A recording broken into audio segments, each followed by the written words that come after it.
Welcome to my channel. जैसा कि हमने लास्ट वीडियो में आपको कहा था कि गेट के क्वेश्चन आंसर सीरीज़ को स्टार्ट करना है और एक एक क्वेश्चन को सॉल्व किया जाएगा, तो वो सीरीज़ आज स्टार्ट हो चुकी है। हम अभी तक जितने भी क्वेश्चन आए हैं उनके सारे के सारे क्वेश्चंस को सॉल्व करेंगे। तो आज हम स्टार्ट करेंगे 2020 में आए हुए क्वेश्चंस के, जो कि 3 सेक्शंस में थे हमारे। कंपलसरी सेक्शंस हैं हमारे, और जियोलॉजी के और जियोफिजिक्स के, वो तीनों के तीनों हर वीक सॉल्व किया जाएगा। तो आज पहले वीक में हम देखेंगे फर्स्ट 16 क्वेश्चन के आंसर्स क्या होंगे। तो बगैर कोई टाइम वेस्ट किए चलिए स्टार्ट करते हैं कॉन्फिडेंट लर्निंग।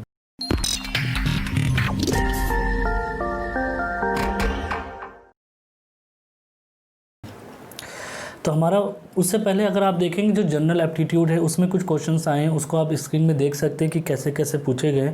इसके लिए मैं आपको रेफ़र करता हूं कि कोई भी आप जनरल एप्टीट्यूड की बुक्स को ले सकते हैं और सॉल्व कर सकते हैं। और मैथमेटिक्स के लिए अगर बात करें तो आप एनसीईआरटी की बुक को रिकमेंड करूँगा मैं। उससे आप आराम से एनसीईआरटी की बहुत से क्वेश्चन इसमें मैंने देखे हैं, हाई स्कूल और इंटर के हैं, जिससे आप ये इस टाइप के क्वेश्चन आंसर को आप सॉल्व कर सकते हैं। और जैसे कि यहाँ पे रूट का भी है, तो ये भी आपको हाई स्कूल के एनसीईआरटी की बुक से आराम से आपको कॉन्सेप्ट क्लियर हो जाएगा और इस तरह के क्वेश्चंस को आप सॉल्व कर लेंगे। तो हम अभी मूव करते हैं अपने जो हमारा कंपलसरी सेक्शन जियोलॉजी का है, जो कि क्वेश्चन 1 to 25 होता है। उसके आज हम 16 क्वेश्चन को सॉल्व करेंगे और बाकी बचे क्वेश्चंस को हम नेक्स्ट वीक में आपको दिखाएंगे। तो पहला क्वेश्चन है, a plagioclase with Na+ divided by Na+ plus Ca2+ is equal to 0.8। So ये what it is represent, whether it is albite, anorthosite, oligoclase और बेटोनाइट। तो इस तरह के क्वेश्चंस के लिए व्हाट वी नो दैट कि जो हमारे जो ट्रायंगल्स होते हैं, जिसमें हमारे ट्रायंगल में हमारा जो सॉलिड सॉल्यूशंस होता है प्लेजिकुलेट्स का, जो कि आप यहाँ पे देख सकते हैं, उसको इस तरीके से निकाला जाता है। अगर आप फॉर्मूला देखेंगे तो कोई भी मिनोलॉजी में जो हमारा कंपोजिशन होता है XYZ का, उसके लिए हम ये फॉर्मूला यूज़ करते हैं। आप यहाँ पे देख रहे हैं, अगर हमको X कंपोनेंट निकालना है तो X divided by the total composition of the systems. X + Y plus either Y की बात करें तो Y के लिए होगा, Z की बात के लिए तो Z के लिए होगा। तो इस केस में हमारा जो है Na+ upon Na+ plus Ca+ है, Ca2+ है। तो इसको हम सॉल्व करने के लिए क्या करेंगे, आप यहाँ पे देख सकते हैं, ये प्लेजिकुलेट सीरीज़ में आता है हमारा। यहाँ पे मैं आपको दिखा दूँ, इसका आंसर ओलिगोक्लेस होगा। वो कैसे होगा ये समझ लीजिए। ये आपका ट्राइंगल है ऑर्थोक्लेस, अल्बाइट और एनॉर्थोसाइड का। इसमें आपका ये जो K फेल्ड्स्पार पहले से ही नहीं है, वहाँ पे जो इक्वेशन था हमारा Na+ डिवाइडेड बाई, तो हमको Na+ निकालना है।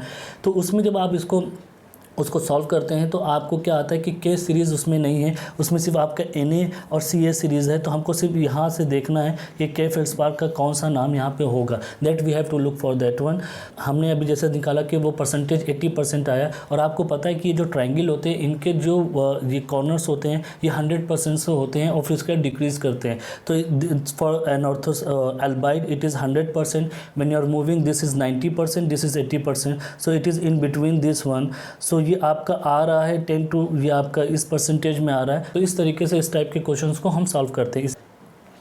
दूसरा क्वेश्चन है हमारा, tillite is an important constituent of what. आपने जैसे सुना होगा कि जब आपने पढ़ाई स्ट्रेटिग्राफी पढ़ रहे होंगे तो आपने अचानक से एक वर्ड्स आते हैं, तालचेर, बोल्डर बेड, इस तरह के आपने जब स्ट्रेटिग्राफी पढ़ रहे होंगे तब आपको आया होगा। तो तालचेर, बोल्डर बेड, जब बोल्डर आता है तो boulder is somehow related to tillite होता है। तो इसका ऑप्शन जो पहला है, आपका पहला ही ऑप्शन आपका तालचेर फॉर्मेशन से ही है, टीलाइट का। और यहाँ पर आप देख सकते हैं कि टीलाइट फॉर्मेशन जो है आपका range in thickness from about metre to 130 metre, and it contains tillite, sandstone conglomerate, rhythmite and sandstone siltstone member. उसके अलावा बराकर फॉर्मेशन जो होता है ये आपका कोल सीम से रिलेटेड है। और ये आपका पंचमरी फॉर्मेशन में फॉसिल पाए जाते हैं जिसका नाम है मास्टोडॉन सॉरस। लमेटा में भी एक डायनासोर फॉसिल पाया जाता है जिसका नाम है लेमेटासॉरस। और लेमेटासॉरस की ही वजह से ये लेमेटा फॉर्मेशन का नाम पड़ा, जो कि जबलपुर में सिचुएटेड है। तो हमारा आंसर जो होगा वो आपका फर्स्ट आंसर होगा Talcher formation. Tillite is related to Talcher formation. मैं आपको थोड़ा डिटेल में इसलिए बता रहा हूँ कि ताकि अगर इस तरह का क्वेश्चन समहाउ अगर बदल के भी आता है तो आपको थोड़ा हिस्ट्री पता होनी चाहिए, उसके बारे में बैकग्राउंड पता होना चाहिए, तो आप दूसरे क्वेश्चन को you can easily solve it. So now moving to the third question, it is numerical based question. जैसे कि आपको पता है it is compulsory section for geology and geophysics both.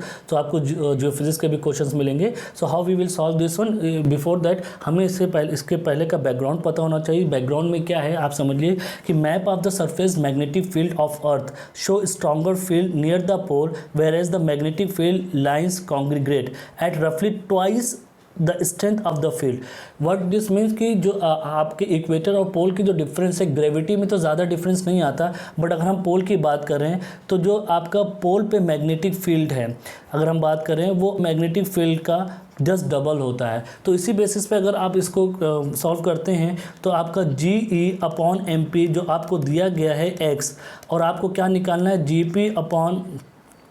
This is GE/MP निकालना है आपको। तो इसको कैसे सॉल्व करेंगे, GE is equal to GP already है, तो इसकी अगर हम बात करें आपकी इसकी बात करते हैं तो इसमें आपका क्या हो जाएगा, यहाँ पे आप देखेंगे GE रहेगा और यहाँ पे हमारा MP रहेगा, implies that GE is equal to MP। MP का मतलब ये हो गया 2ME। 2ME के मतलब क्या हो गया, ये आपका 1/2 और G/E is equal to x हो गया, तो ये हो गया x/2, इसीलिए इसका ऑप्शन होगा B आपका। यहाँ पे आप देख सकते हैं x/2। इस तरीके से सॉल्व करते, तो अगर आपको थोड़ा सा बैकग्राउंड पता हो तो आप आसानी से सॉल्व कर सकते हैं। Moving to the next question, which of the following is not a point group. अगर पॉइंट ग्रुप की टेबल आप देखते हैं तो वो कुछ इस तरीके से आती है।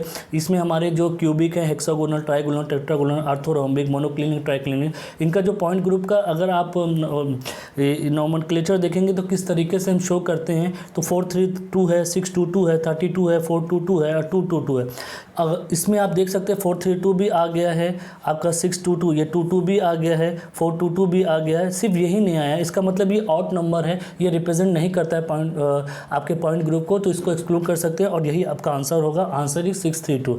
ये सब थ्योरी बेस्ड है, थोड़ा सा अगर आप पढ़ते हैं उसको याद करते हैं तो इस तरह के क्वेश्चन आप आसानी से कर सकते हैं। There is no big deal. Now moving to the fifth question is Mississippian is an epoch within the in which period it will come. As you know this जो जोलॉजिकल टाइम स्केल होती है, मैंने पिछली video में भी इसको याद करने का तरीका बताया था कि how to remember the geological time scale, जिसमें मैंने एक कोड भी बनाया था, pregnant camel often sit down carefully, perhaps their joint creak, permanent early oiling might prevent painful रिमेटिज्म।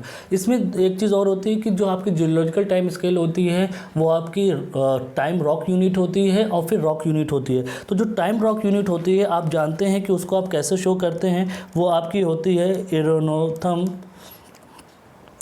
And then फिर ये आपका एरा होता है, फिर ये आपका सिस्टम, सीरीज़ एंड स्टेज में आता है। और इसी की जो टाइम यूनिट होती है the first one is very easy, ये आपका इयॉन्स होता है, ये आपका इनोथम्स इयॉन्स होता है, और एरा का is same like era. Then system, series, state का आपका हो जाता है आपका ये हो जाता है पीरियड, ये हो जाता है इपोक, और ये हो जाता है age. So why I am writing this one कि some time you know about era, system, series, what is the corresponding term unit is eon, era, period, epoch and age. So ये है, but अभी the question is that what is epoch, epoch कहाँ पे आएगा।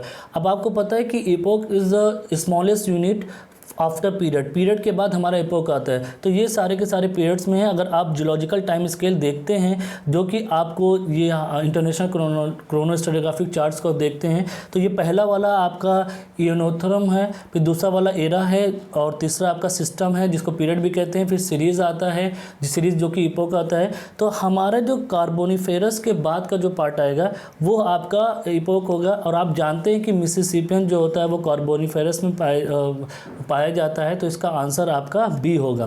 थोड़ा detail में मैंने इसलिए बताया कि आपको थोड़ा बैकग्राउंड, जैसे पहले बोला कि पता होना चाहिए, तो आपको पहले तो जियोलॉजिकल टाइम स्केल अच्छे से याद होनी चाहिए, फिर उसका टाइम यूनिट और रॉक यूनिट का क्या कोरिलेशन है वो भी थोड़ा सा पता हो। तो एक क्वेश्चन से आपको काफ़ी क्वेश्चंस के बारे में पता चल जाएगा। तो जब हम लोग अब फ्यूचर में और 2019-18 के क्वेश्चन सॉल्व करेंगे तो इस तरह के क्वेश्चन रिपीट होंगे, तो हमको नहीं लगता कि आपको कोई दिक्कत आएगी अगर हम इसको अभी यहाँ पर ज़्यादा एक्सप्लेन कर देते हैं तो। Moving to the next question, ये आपका स्ट्रक्चर जियोलॉजी का क्वेश्चन है जिसमें आपको फोल्ड के बारे में बताया गया कि the given story plot of the axial plane and the axis of the fold represent, ये व्हाट इट इज़ रिप्रेजेंट। इसको आपको सॉल्व करने के लिए रामसे का जो आपका क्लासिफिकेशन चार्ट है वो आपको याद होना चाहिए, जो कि इस तरीके से है। आप देख रहे हैं इसमें आपका dip of the axial surface की बात करते हैं, अब plunge of the hinge line की बात करते हैं। Plunge of the hinge line का मतलब यहाँ पे हम वर्टिकल से एंगल की बात कर रहे हैं, हिंज लाइन की, हिंज लाइन मतलब एक लाइन की, माइंड इट लाइन। जब आप सर्किल पे जो आपका स्टोरी नेट पे लाइन प्लॉट करते हैं तो वो आपको बेसिकली ये यहाँ से एंगल के हिसाब से प्लॉट किया जाता है। This is your 0 degree and moving to the centre is 90 degree, okay अब इस एक्सियल प्लेन में आप क्या देख रहे हैं कि इस स्टोरीनेट में कि both are axial plane as is the fold axis on the periphery and you know that कि जो पेरीफेरी में एंगल होता है वो 0 डिग्री होता है। तो हमारा एक्सियल प्लेन का भी एंगल मतलब डिप 0 डिग्री है, फोल्ड एक्सिस का भी डिप 0 डिग्री है। तो जो कि यहाँ पे आता है और यहाँ पे जो आपका फोल्ड सिचुएटेड है जैसे कि आप देख सकते हैं 10 to 0 degree, this is recumbent 4, so the answer is D or recumbent 4। Okay so what you have to do, आपको जो स्ट्रक्चर जियोलॉजी का स्टोरीनेट दिया गया उससे आपको you have to find out the dip and then you can easily find out the in which class it is coming. Now moving to the next question is a silicate sedimentary rock with less than 5% matrix and QFL. Q means quartz feldspar and lithic is also known as rock fragment. Composition आपको दिया गया है कि quartz 60% है, rock fragment 30% है और यहाँ पे फेल्डस्पार आपका 10% है। यहाँ पे थोड़ा सा कन्फ्यूजन, जब मैं खुद सवाल लगा रहा था तो थोड़ा सा कन्फ्यूजन स्टार्ट हो गया था। इन्होंने पहले रॉक फ्रैगमेंट दे दिया है, उसके बाद they have mention the feldspar. तो इसमें जो आप चार्ट देखेंगे तो ये आपका QFL का आता है, ये QFL आता है, तो थोड़ा सा कन्फ्यूजन हो गया था। तो क्वेश्चंस देखने के बाद आपको थोड़ा सा देखना पड़ेगा। अगर आप जल्दीबाजी में करेंगे तो आप 30/10 कर देंगे F/L का रेशियो, जो कि है L/F का रेशियो 30/N। तो अगर हम F/L की रेशियो की बात करें, this is your 10/30, this means 1:3। ये 50% का रेशियो है, तो F/L के रेशियो से आप इस जोन में आ गए।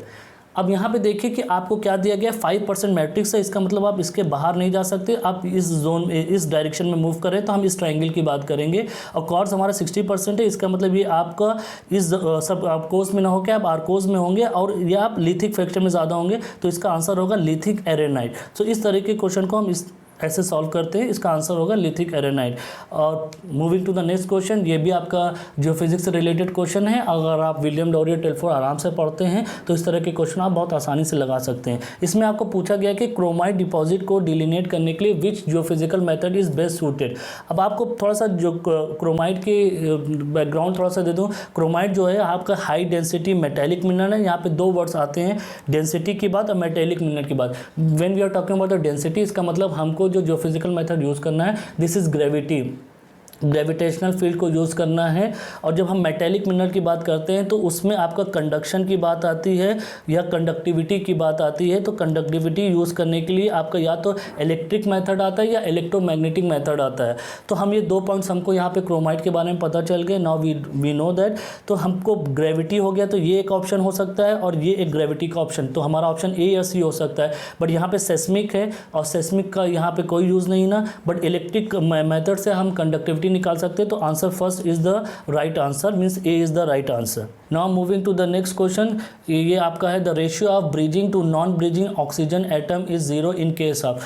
मतलब यहाँ पे आप जो हमारा जो सिलिकेट्स होते हैं जो आपने पढ़े हैं अभी तक, अभी देख सकते हैं कि नेसोसिलिकेट हैं, आपके सोरोसिलिकेट हैं, उसी तरह जितने साइक्लोसिलिकेट, आइनोसिलिकेट, फाइलोसिलिकेट और टेक्टोनोसिलिकेट, इसमें जो ऑक्सीजन्स होते हैं या जो सिलिकेट स्ट्रक्चर होता है वो किस तरीके से ब्रिजिंग बनाते हैं, किस तरीके से एक दूसरे से कनेक्ट होते हैं। तो इन सारे में अगर आप देखेंगे तो जो नेसोसिलिकेट होता है वो इंडिपेंडेंट होता है, इसको आइलैंड सिलिकेट भी बोलते हैं। इसमें कोई ब्रिजिंग नहीं होती, ये इंडिपेंडेंट होता है। तो ये आपका आंसर नेसोसिलिकेट होगा।